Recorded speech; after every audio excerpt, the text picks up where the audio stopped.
Well, thank you everyone for joining us for our Mission Health Project Search virtual information session. My name is Tim Blakicki. I am the instructor of Mission Health Project Search, and I am also the coordinator of the Supported Employment Program with the ARC of North Carolina. Camden Lambert is the employment specialist of the program, and she is also on the call and will be able to answer any questions at the end of this. What is Project Search? Mission Health Project Search is one of many project searches around the country and truly around the world. Project Search is a year-long internship program that functions as a transition program for young adults with disabilities in an attempt to help them find and retain competitive employment, gain the employment skills that businesses are seeking. We truly try to create career paths and break that cycle of entry-level to entry-level to entry-level positions that so many individuals with disabilities experience throughout their careers. We also want to work on soft skills such as building confidence, teamwork, maturity, and truly, again, try to teach these young adults as they transition into independence and adulthood, what it means to be a contributing member of society. Project Search is a program that was created in 1996 at Cincinnati Children's Hospital when a supervisor at a hospital and an EC teacher, light bulbs went off both of their heads, and they realized that they were the answer to each other's problem of not being able to fill entry-level positions and not being able to find entry-level positions for their graduating individuals. Since 1996, over 500 programs have sprung up around the country: Canada, England, Ireland, Scotland. We even have programs in Spain and the Middle East. Some Project Search programs take place in addition to just hospitals, at hotels, airports, local governments. It's truly any place that has a wide variety of departments that require a wide variety of skills for the interns to rotate through. That's why you'll never really see a Project Search at only a grocery store or only a warehouse. It always is going to be somewhere that has a multitude of hands-on work experience that the interns can rotate through. Our program at Mission Health is a collaboration of 6 different program partners.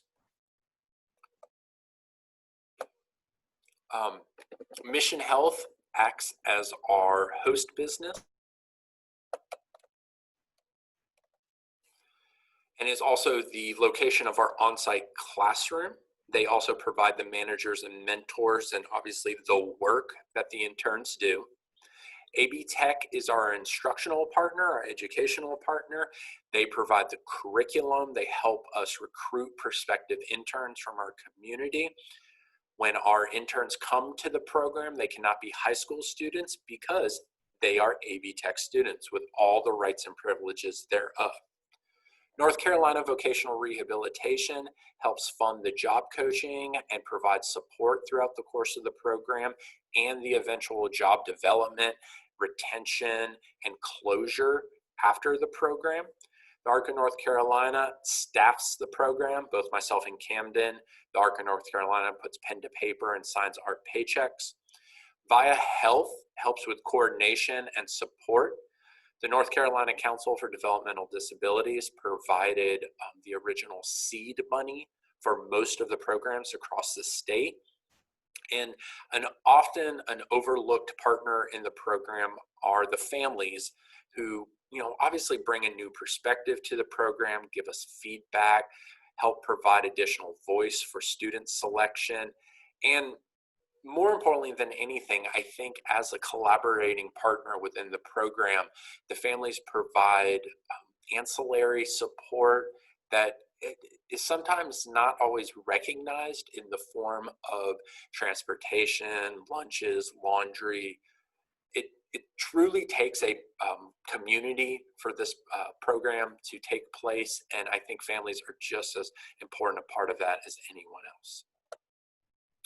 And I wanted to show a quick video that was done by NC Impact last year as they went around the state in search of job development programs. And when they went across the state in search of a program that helps individuals with disabilities find and retain employment, they chose Mission Health Project Search as one of the premier programs to do so. This video will show how all of these partners come together in the long run, as the only goal is competitive and retained employment for each intern.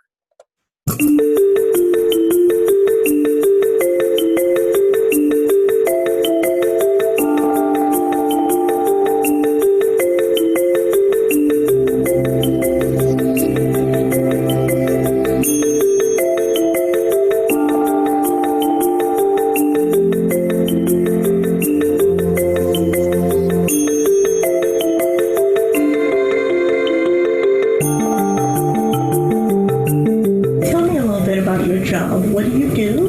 I do trash. Are you super proud of yourself? Yes, I'm happy for myself.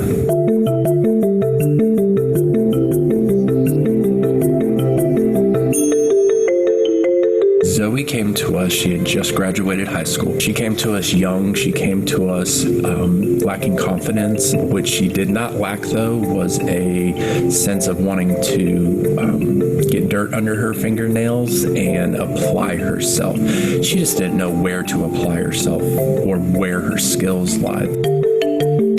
There's an 80% unemployment rate for individuals with disabilities, adults with disabilities. They didn't think they could do the things that they actually can do, and things are changing. As part of the program structure, they have a job coach to help them with any training or follow-up support needs that they might need.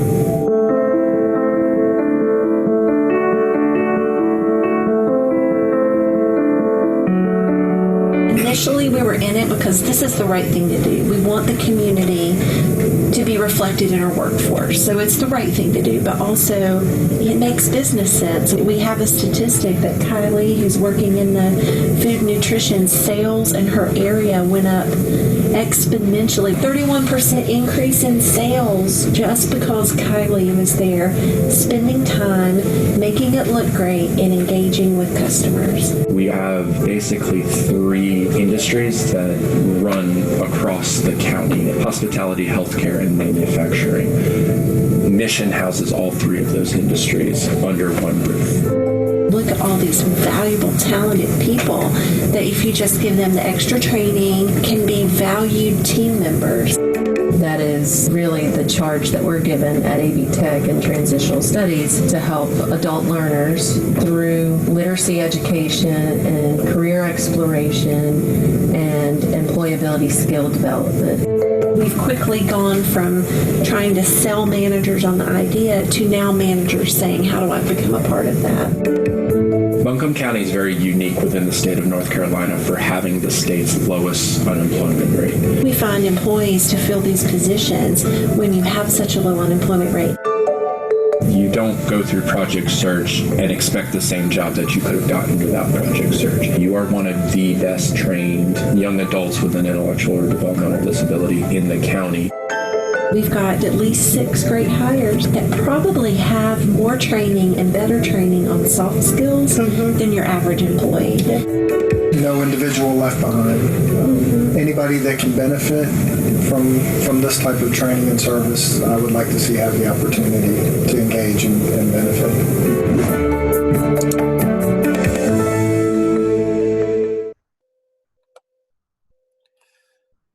So now that you've seen how the partners come together to execute the program, I want to give a few examples of what happens throughout the course of a program year. This is a traditional, the next few slides are a traditional Project Search year. At the end of this, we'll explain very quickly the potential pivots and amendments that we might make in case there's a second wave of the coronavirus, or if we do have to adapt anything to go to virtual instruction, or if there's concerns about our host business. So in a traditional program year, however, Project Search will begin with a 3-week boot camp at AB Tech. During the course of this boot camp, we will move through the mission health modules as our interns are coming in under the same educational contract that student nurses are, student pharmacists, student doctors. At the end of that 3 weeks, we will move up to mission health for a 1-week orientation where we learn how to call the shuttle, where the cafeteria is, where different departments are, and we'll even interview with 2 of the departments for our first internship. All this while, we're also practicing and kind of introducing the concepts of professional etiquette. We're learning how to work with each other. The interns are learning my teaching style, and I'm learning how best to educate them. The first internship will take about 10 weeks, and during that, there will be an employment meeting. The employment meeting is the Project Search version of an IEP meeting. However, it's turned on its ear just a touch because the interns themselves will actually lead the meetings. They will call on people to speak. There's a script that they will go by, and present at these meetings will be myself, Camden, the job coach, the intern, their manager or mentor of whatever department they're in, their VR counselor, and you, the parents. In between the first and second internships will be a transition week where we aren't on the job, but we're in the classroom the whole time, and we are kind of wrapping up what we had just learned over the course of the previous 10 weeks. I'm introducing the new concepts of the next phase of the curriculum, and we again are interviewing for our next rotation. This will be repeated before the third internship, and then generally programs end around the 1st of June. A sample Project Search day begins at 8:30 in the morning at Loretta Hall at Mission Health.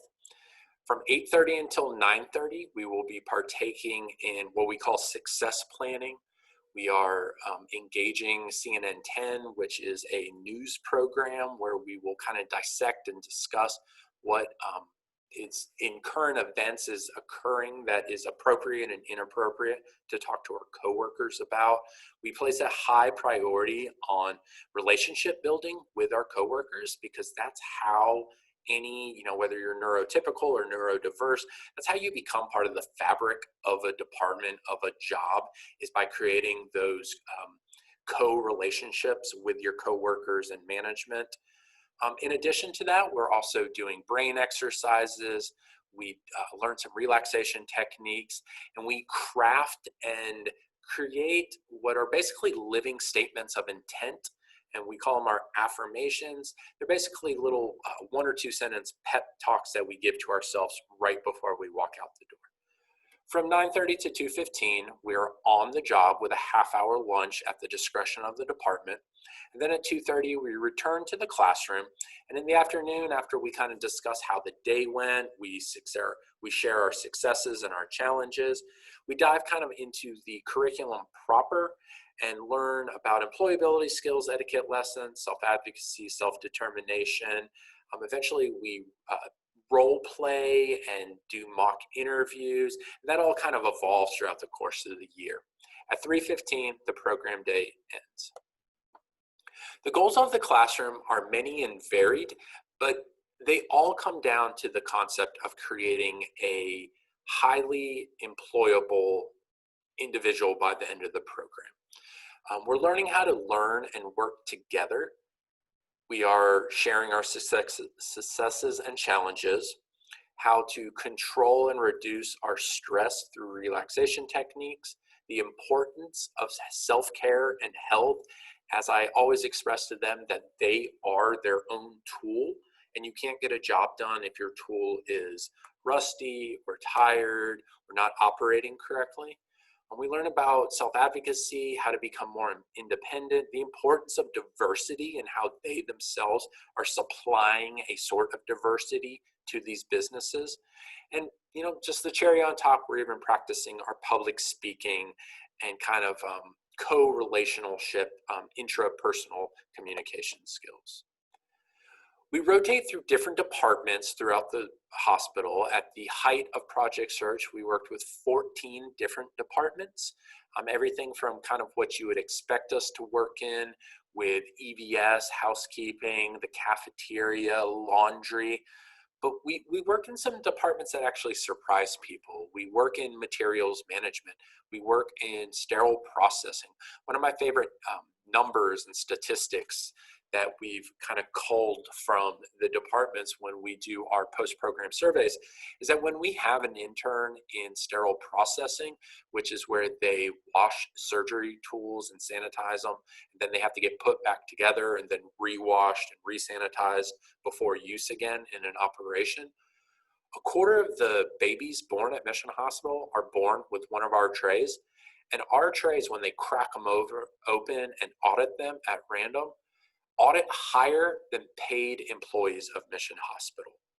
And we really kind of account that because we account that to our ability to match interns with jobs and tasks that play to their strengths.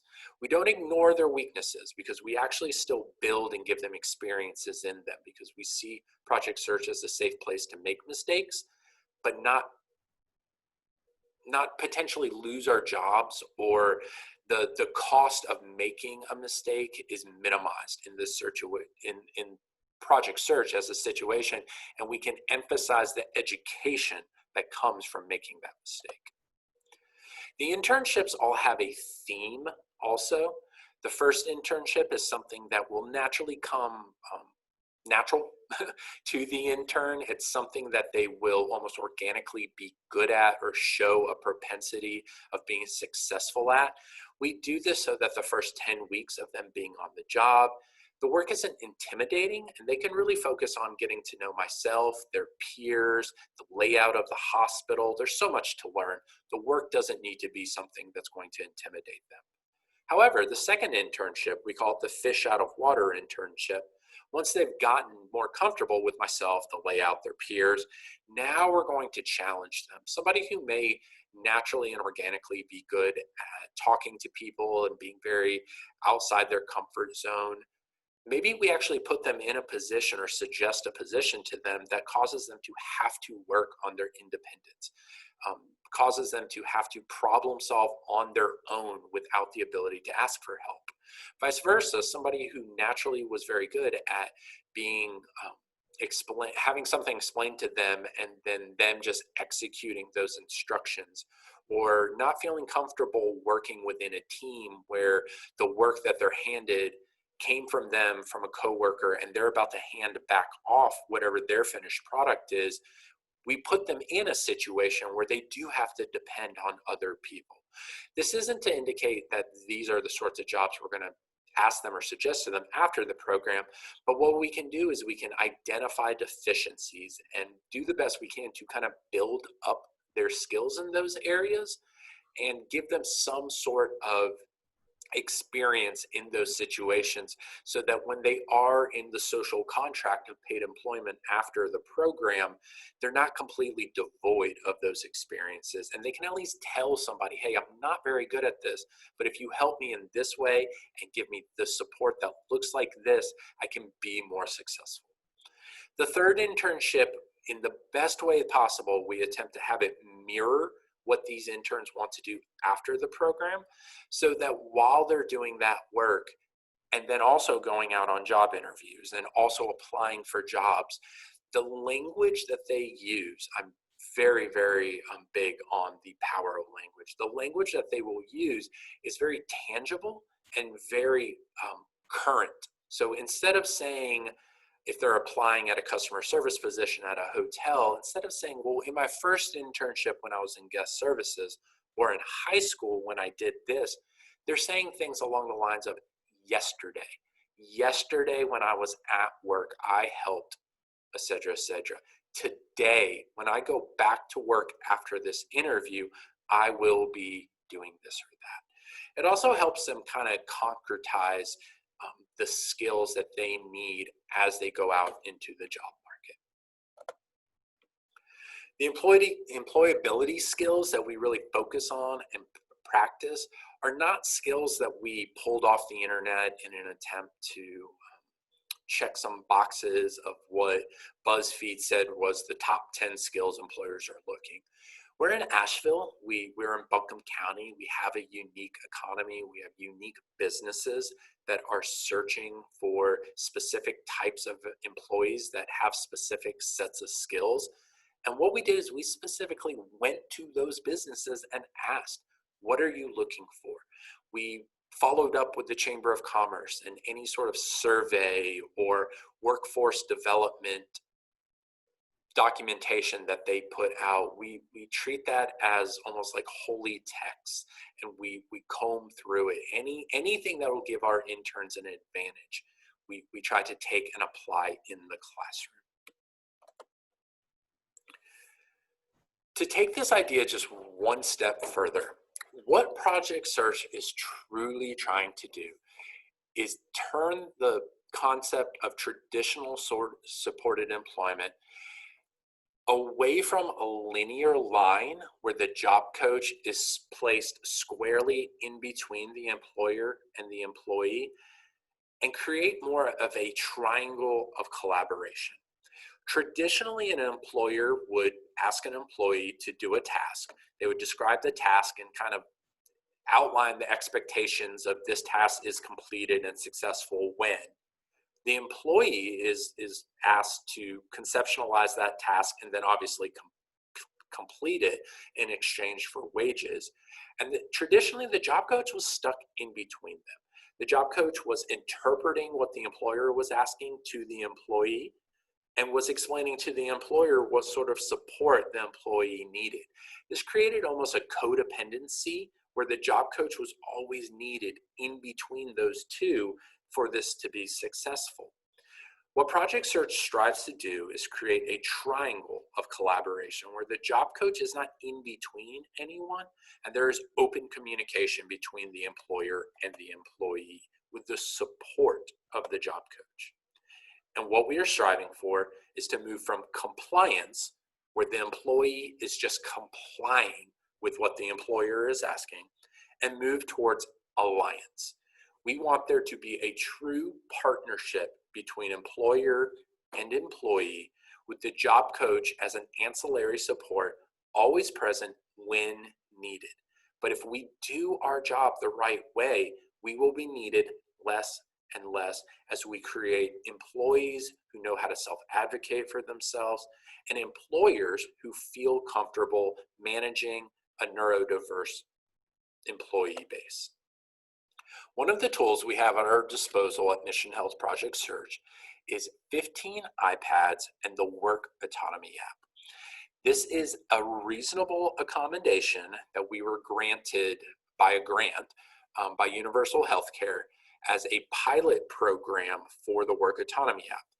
And this has just completely revolutionized the way that we job coach within Project Search. The Work Autonomy app is a reasonable accommodation that does not involve Velcro, laminated sheets of paper, dry erase markers, and clip art. What it does do is it allows interns to self-advocate for themselves, create task analysis with whether it be video, audio, supports that they choose as opposed to an instructor or a job coach supporting for them. And it also creates a dichotomy of coaching versus nano coaching. Whereas in traditional supported employment, a job coach has to be present for long sessions, keeping eyes on the intern or the individual to know how they're doing. The Work Autonomy app allows us to have eyes and to capture productivity when we are not present with these interns.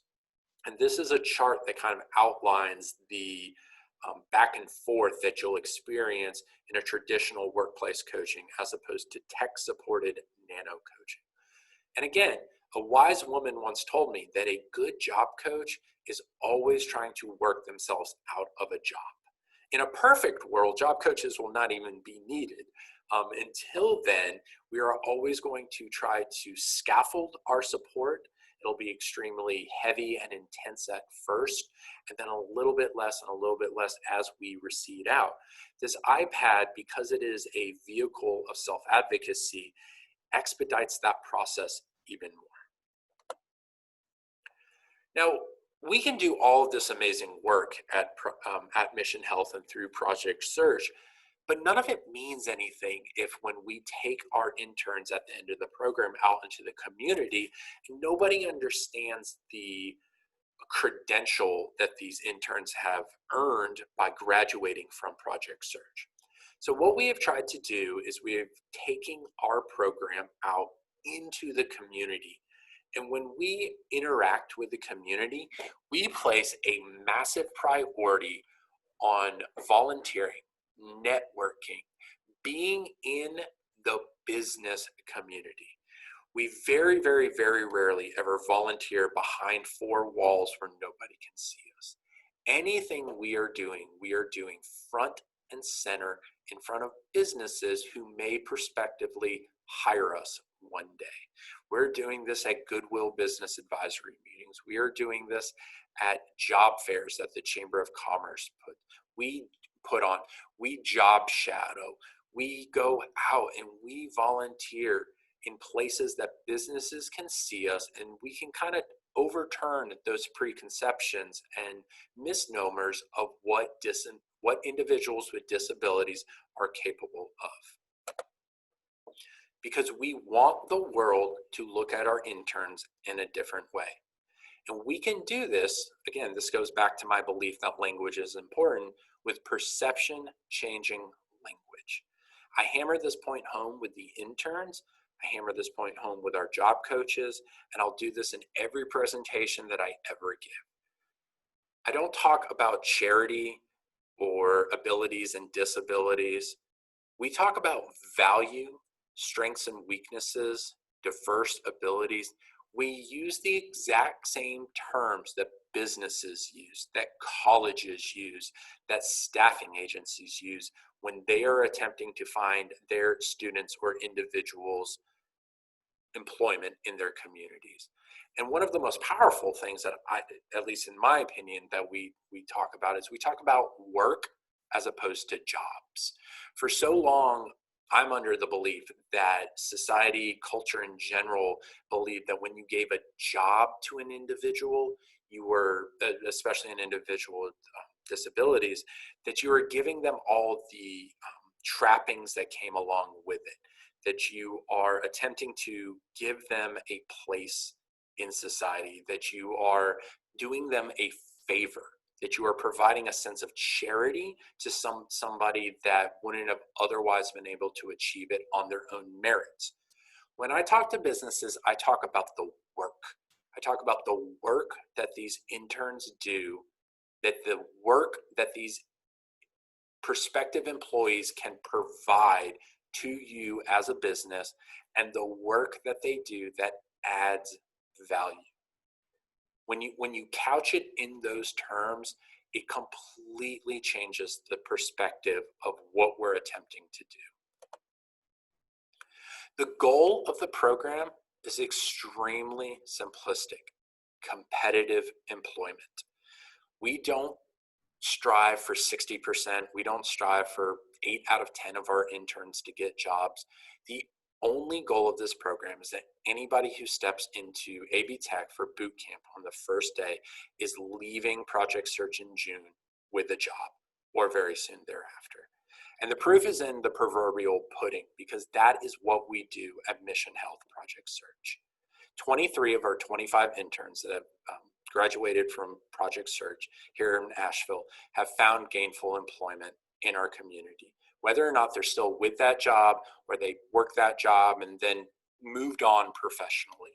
And 7 of our interns have been hired by the hospital because of how well they did in their internships. I'm sure many of you that are on this have seen this graphic before. It's often used to explain why the term equality doesn't always amount to equity, and how equality is something that we should strive for, of course, but that when you're applying support and when you're providing the help that certain populations need, equity might be something that you'll get a better return on your investment. And for years, I operated under the assumption that what Project Search was providing was a sense of equity to a population of job seekers that was extremely underserved. And then a couple of years ago, or over a couple summers ago, I was at a conference and I had my mind absolutely blown when I realized what Project Search was actually providing was justice. And what it was striving for was the removal of the systemic barriers that prevents this population from even being considered for jobs in the first place. The road bumps and the hoops that this population has to jump through to be considered a worthy candidate by society. It's 2020 and nothing is done in economics or the business world without analytics. And what Project Search has provided a population of job seekers is the ability to create, whether it be through the Work Autonomy app, through the references of their managers and mentors, or the instruction and support of myself and the job coach, is the removal of those barriers as we can provide businesses tangible analysis that this population can add value to your business. It's not charity, it's not a favor, it's smart business. And when you can make a profit, when you can one-up your competitor, when you have a secret that advances you in your marketplace, that's not a favor, that's not charity, that's being a good business. And what we're trying to move away from is the concept of awareness, because everybody knows that everybody should be aware that individuals with disabilities need to be employed. We're moving towards acceptance, as businesses accept that these individuals add value. And in my ideal world, I won't have a job, because now what's happening is general society is holding each other accountable. Why aren't you hiring these individuals? And that's hopefully what we're moving towards with programs like Project Search. To be qualified for this program, an individual needs to be between 18 and 35 to receive priority placement. If you are over the age of 35, I still encourage you to apply. We have a max of 12 spots, and if we were to fill up those 12 spots with individuals from 18 to 35, anybody over 35 would have to go through the process a little bit more, and they would potentially be the first cut. Again, that's just a fidelity to the model, as it is a transition program. At the time the program starts, an applicant cannot be enrolled in high school because they do become an AB Tech student. High school seniors are encouraged to apply. Any individual who is in high school at the time but wouldn't be in August when the program starts. That's kind of how we have to caveat that. They do have to be diagnosed with a developmental or an intellectual disability, qualify or already have VR and VIA services, show a willingness to be onboarded with Mission Health.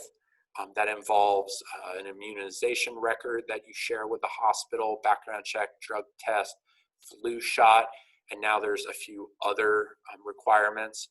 And they also have to have reliable daily transportation to the program, whether that's access to a family member who will bring them, carpooling with another intern, public transportation, or Uber and Lyft. There is no school bus to Project Search. I do want to describe a few changes that we are already implementing potentially. So we do have a plan A, B, C, and D already, just in case anything with the coronavirus affects us in the fall. This is an example of one way we may pivot. At the current moment, this is what the program looks like, starting on August 10th all the way through the new year. Red would be the first internship. Blue are days that we are off. Pink would be the beginning of the second internship, and there's some other dates in there. If we were delayed or had to move to virtual instruction, this is how we could potentially accommodate that. We could start after Labor Day. We would go through October and November on our first internship, foregoing fall break. And then even in December, we can move to virtual instruction if it was necessary. Other ways that we could potentially do this, if social distancing and reduced numbers in the classroom is needed, we're looking at potential changes to the way that we execute the classroom instruction. If we had 10 interns, maybe only half come in the morning and then half in the afternoon. We would also rotate those kind of nesting dolls of cohorts so that nobody would be stuck with the same 5 peers throughout the course of the program, and they could rotate through and get to know each other. If this program sounds like something you or your loved one or somebody you know would be interested in applying for, please go to arcnc.org/project-search-Asheville. At the bottom of that page is a button that you can click on and receive a PDF of the application. We are accepting these applications in a rolling nature until the middle of July. If you complete the application, meet the criteria, we will let you know as soon as we can if you get it in before mid-July. But if you do, unfortunately, have to wait until the middle of July. We will let you know by the end of July and get you started on the onboarding process for Mission Health. In the past, we used to have a separate skills day that took part, and what we have now done is folded skills day into boot camp. So throughout the course of boot camp, we will be assessing interns for appropriateness for the program. And if for some reason, after the 3 weeks of the boot camp, if we've collaborated with other AB Tech staff and other program partners, VR counselors, family members, they interned themselves, obviously, and decided that maybe this program is not appropriate for them at this time, or maybe they even don't need the program because they're just too work ready. At the end of boot camp, we'll assess that, have that conversation, and find additional ways or extracurricular ways that we can support that individual without their continued participation in the program. When I think of Project Search, I think of this photo. This photo was taken in 1838 by Louis Daguerre. And this photo is famous because this is the first photo of a human. This was the very first photo in 1838 of a person. And you can see that person down in the lower left-hand corner. There's 2 people, a shoe shiner and a genteel having his shoes shined. And this picture is famous in addition to just being the first photo of those individuals, because it was not intended to capture those 2 people in the bottom left-hand corner. There's actually dozens of people in this picture, but because of the way these pictures were developed in the 1800s, 1838, was that an individual actually had to stand extremely still to show up in the photo. So in this photo, there are dozens of people milling about the streets of Paris, and it was only the 2 people that were actually standing still that ended up in the photo. And I think this is how I've come to view supported employment and Project Search. That for so long, society tried to take individuals with disability and run around with them and take them to this business and ask for a favor, or take them here because somebody that knows somebody's parents was offering a 4-hour-a-week job.